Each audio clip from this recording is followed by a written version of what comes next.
ہمارے معاشرے میں نوجوان خواتین بلکہ بڑی عمر کے حضرات و خواتین کی قیمتی اوقات کے ضیاع کا بڑا سبب آج کل اسمارٹ فون بنا ہوا ہے، اور اسمارٹ فون کے ساتھ وقت گزارنے کا ایک عام معمول بن چکا ہے۔ گھنٹوں اس میں وقت ضائع کر دینا، راتوں کی نیند حرام کر دینا عام سی بات ہو گئی ہے۔ اسمارٹ فون اور نیٹ کی خرافات میں مبتلا ہونے سے مال، وقت، جوانی اور صحت سب کی بربادی ہے۔ کچھ لوگوں کو ہر وقت نئے موبائل فون لینے کی فکر لگی رہتی ہے۔ گھر کی مالی حالت کیسے بھی ہوں، اسمارٹ فون خریدنے کے لیے پیسے جمع کیے جاتے ہیں، اور ایسا بھی دیکھا اور سنا ہے کہ 50-60 ہزار کا نیا اسمارٹ فون خریدا اور اگلے دن چھن گیا۔ اللہ اپنی حفظ و امان میں رکھے۔ غرض اگر موبائل فون کی یعنی اسمارٹ فون کی واقعی ضرورت ہے کہ آپ کو آفس کے، کاروبار کے یا اپنی نوکری کے سلسلے میں ای میل کرنی ہوتی ہے، یا لوگوں سے رابطے میں رہنا ہوتا ہے، یا تعلیمی سلسلے میں کوئی میٹیریل آپ کو سرچ کرنا ہوتا ہے، تو ان سب کے لیے آپ اپنا موبائل فون نیٹ کے تھرو استعمال کر سکتے ہیں، اور یہ بات سمجھ میں بھی آتی ہے، مگر اس میں اس کے استعمال اس حد تک رکھیں کہ وہ اس سے آگے نہ بڑھ پائے۔ مگر دیکھا یہ گیا ہے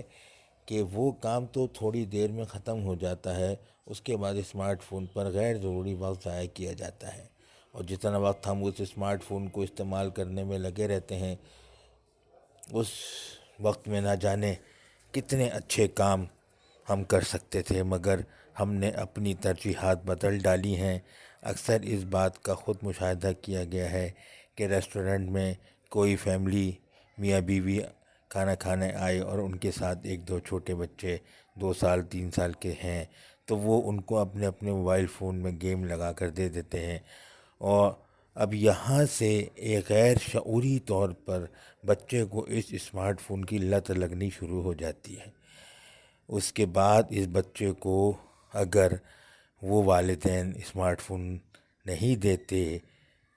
تو وہ بچہ ضد کرتا ہے اور روتا ہے، اور وہ چاہتا ہے کہ اس کو یہ موبائل فون دیا جائے تاکہ وہ اس میں گیم کھیلے۔ اب اس طرح سے اس بچے کو بھی موبائل فون کی لت لگ گئی۔ اس کے علاوہ بھی بہت سے کام اس اسمارٹ فون میں ہم لوگ کر رہے ہوتے ہیں، جن کی وجہ سے ہمارا قیمتی وقت اور پیسہ بہت برباد ہوتا ہے،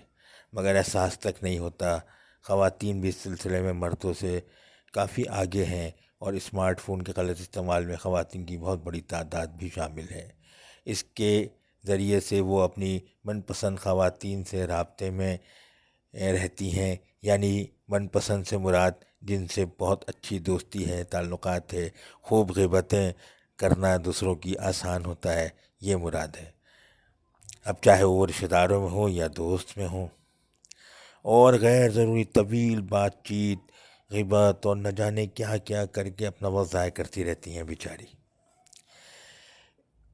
ان سب باتوں سے بچنے کا ایک ہی طریقہ ہے کہ اس کے غیر ضروری استعمال سے بچیں، اور اپنے بچوں کو بھی بچائیں، اور اپنے قیمتی وقت اور پیسے کو بھی۔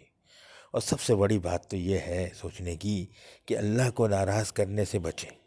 کیونکہ اس اسمارٹ فون پر گزارا ہوا ایک ایک لمحے کا ہم کو بہرحال حساب تو دینا ہے، کہ ہمارے دائیں اور بائیں ہاتھ کے فرشتے جو ہماری ہر بات کو نوٹ کر رہے ہیں، وہ تو ہمارے سارے اعمال اللہ کے سامنے پیش کریں گے۔ اسمارٹ فون سے اپنے کو دور رکھنے کا ایک بہت ہی آسان اور کامیاب نسخہ یہ بھی ہے کہ آپ کتابیں پڑھنے کا شوق پیدا کریں، اور اگر پہلے پڑھنے